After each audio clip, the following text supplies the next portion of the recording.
Good evening, ladies and gents. Coming to you again. If you were able to catch it, Scandal was awesome last night. Basically, it opens up at the White House in Fitz's office. And Fitz basically has gotten in contact with Jake, Quinn, and Huck to find out where is Olivia. He done called out the big guns. And while they're there, and I think soon after they left, one of the Secret Service agents comes in and lets the president know that he's being watched by the Secret Service men as well as everybody else who was in the White House. And it's more so like a threat because the Secret Service guy was sent by the vice president to make sure Fitz stays on task. In other words, to make sure that Fitz goes ahead and launches this war against Angola.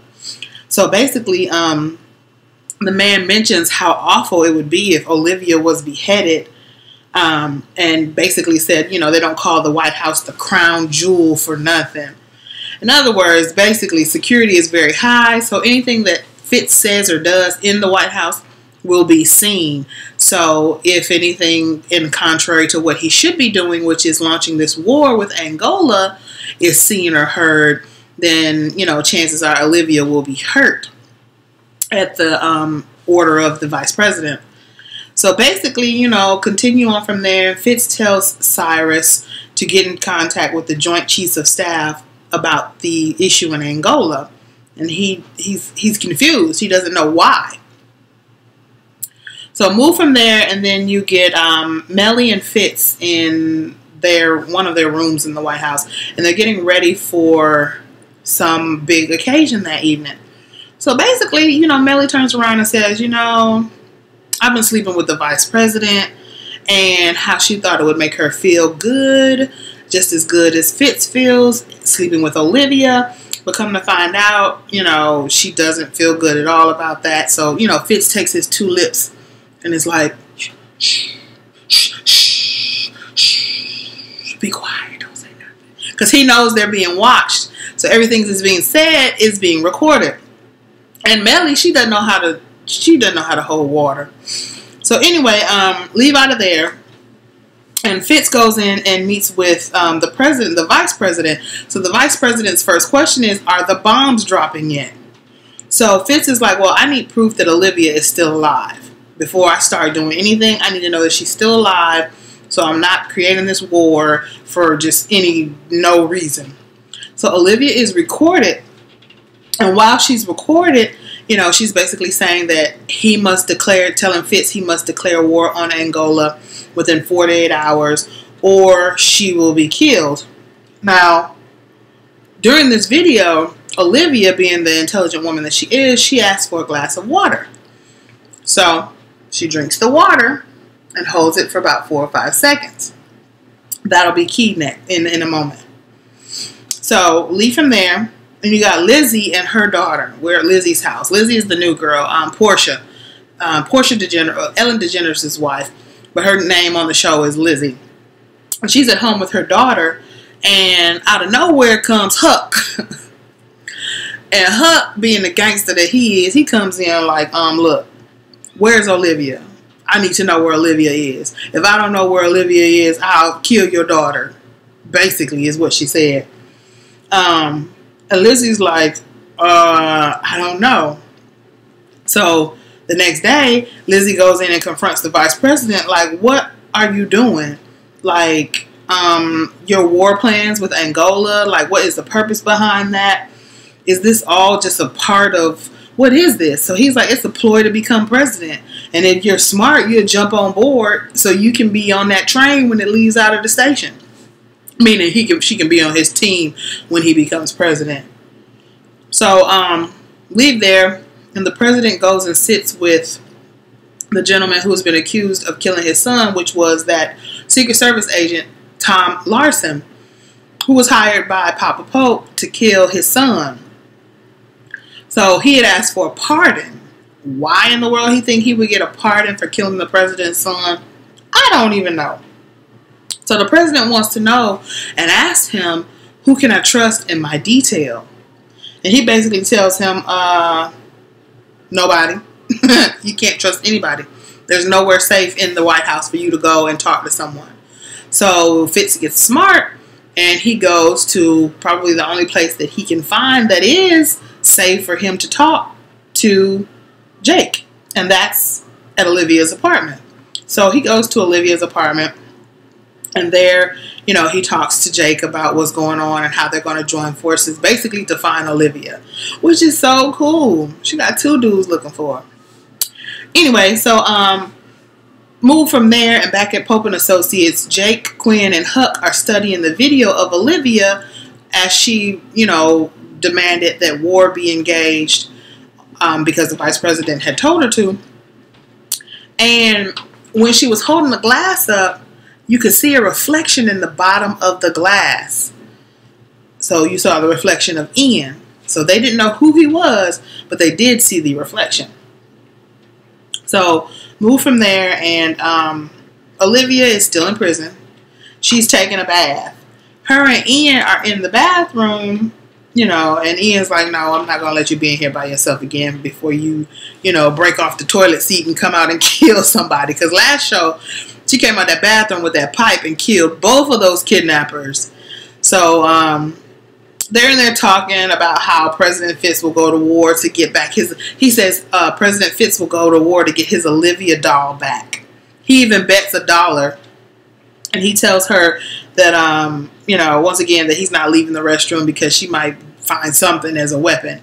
He even talks about how Bush and Clinton, President Bush and President Clinton, used war as a means to get their attention off of different things. For example, you know, Clinton went to war to get the attention off of the Monica Lewinsky situation. So anyway, Olivia mentions how Ian is not in charge, but instead someone else is in charge because he keeps saying meeting our demands instead of meeting my demands. So that indicates that there's somebody up higher than him, and she catches on to that. So, you know, she's listening for keywords and things of that nature. So she's basically letting him know that, you know, you're not the one who's calling the shots, and you're not the one who's pulling the strings. Someone else is, and I'm recognizing this. So go back to Pope and Associates, and an elderly old lady comes in and starts asking for the black lady. Is the black lady who works here, is she here? She's asking for Olivia because Olivia is the only black lady who works there. And they try to help her, but she's like, no, I want to speak to the black lady. And they're like, well, she's not here right now. She was like, well, I'll just come back tomorrow. That'll be key. So again, we go back to the computer where Huck is trying to recognize the face on the bottom of the glass, and he quite can't do it. He's putting it through all of his programs, but he can't recognize whose face it is at the bottom of the glass. So he gets frustrated. He stands up and he walks out, and he goes over and he leaves out. Basically what he does is he goes back to Lizzie's house, and he's like, look, you need to tell me some answers, and you need to tell me some answers now. He even brings his torture kit, that little red toolbox that he has. And when she goes in to check her daughter to make sure her daughter is good for the night, she opens the door and see her daughter. She opens up the door some more. There's Huck. Huck's like, look, say anything and I'll snap her neck right here in this bed. Huck is a gangster. I mean, for real. If you want somebody on your team, you want somebody like Huck on your team, for real. Like, these dudes around here carrying guns, they ain't got nothing on Huck. Huck will show up in the middle of the night while you sleep, and you won't even know what happened to you. You'll wake up dead. I know, right? Wake up dead. But anyway, so Huck is in the bed with the daughter. He threatens to torture her. So eventually, he does torture her. Tell you about that a little bit later. So, next scene, Fitz is on the balcony with Melly. And she's thinking that he's quiet, he's somber. She's thinking he's upset because she revealed to him that she's sleeping with the vice president. So lo and behold, he grabs her close and acts as if he's hugging on to her and being intimate with her, when in actuality, he's whispering to her that he must go to war with Angola in order to save Olivia, or she'll die within the next 24 hours. So she basically says, tell me we've not gone through all of what we've gone through just for a cheap thrill, you know, for a cheap screw as far as Olivia is concerned. So basically what she's telling him is, look, go to war with Angola and get Olivia back. Which is surprising to me. And she even asked him, she was like, do you love her? And he was like, yeah, I love her. Well, she was like, well, you know what you need to do. So, back over at Fitz's office, probably the next day or so, the vice president is in his office talking about how they can accomplish things together. This is what he's running past Fitz. We can accomplish things together, you know, and he's basically like giving all these demands to the president. The vice president is giving demands to the president. So basically he's trying to run the country from the sideline. How do you run the country from the sideline? That's like me trying to play football from the stands. You can't do that. You're the vice president. You need to play your role, which is vice president. So we go back to Pope and Associates, and at Pope and Associates, so again, that same elderly lady comes in asking for the black lady, who is Olivia, and basically she's friends with the neighbor who lives across the hall from Olivia. And, you know, if she can't get in contact with the old lady, that one, because the lady's been killed. If you see my past review, that's who was killed in order to transport Olivia out of the apartment with no, you know, red flags going up. So, you know, this elderly lady, she's like, I'm worried about my friend. I don't know where she is. She's not answering her phone. She's not at home. So, you know, this kind of sets off bells in the minds of, like, you know, all the people at Pope and Associates. So basically, they go back to Olivia's apartment, but they go to across the hall to the elderly lady's apartment. And once they get there, they start snooping around and they find Olivia's ring. Because remember, last review, she left the ring up under the rug to let it be known that she was here. Olivia's so dang smart. She left the ring up under the rug to make sure that somebody would recognize that she had been there. So they start looking around and they're like, okay, so this is where they must have taken her. With reference to Olivia, they must have set up shop. They must have had computers, all kind of technology going on over here. So they get smart and they go to the Wi-Fi of that's there in the elderly lady's home that they assume the kidnappers used while they were abducting Olivia, which is true. And then they bypass all of that, do that that tech stuff, and bypass all of that, and they see an intrusion into the Wi-Fi, and they try to find out who intruded into this elderly lady's Wi-Fi, because it was one of the kidnappers, and that will identify who kidnapped Olivia. So, pan out of there and go back to the prison. Now, we're back at the prison, and Ian brings Olivia food. She throws it back at him like, look, I don't want this. I want beef stew and an orange creamsicle. He was like, what? She was like, I want beef stew and an orange creamsicle. She says, if I got to stay here and eat this food and die eventually, I want to decide how I die. He's like, you're not going to die anytime soon. We're at least going to be together for 3 years, at least until the end of Fitz's presidential term. So leave out of there. Huck and Quinn and Jake are still trying to find this Ian guy by way of his cell phone, because after they, saw who intruded into the Wi-Fi, they were able to get a cell phone number, and it's Ian's cell phone number, but as they're tracking it, it's bouncing all over like they have a map on their computer, it's bouncing all over the world, so they can't pinpoint exactly where he is, they can't pinpoint exactly, what his location is. Bummer. So, leave there, and then we go to Mellie's office, Fitz's wife's office. Lizzie comes in there, and Lizzie's like, look, Huck came to my office. Huck came to my house. Mellie was like, well, what do you think? You didn't think Olivia's henchmen were going to come looking for her? Like, these are her people. They're going to come looking for her.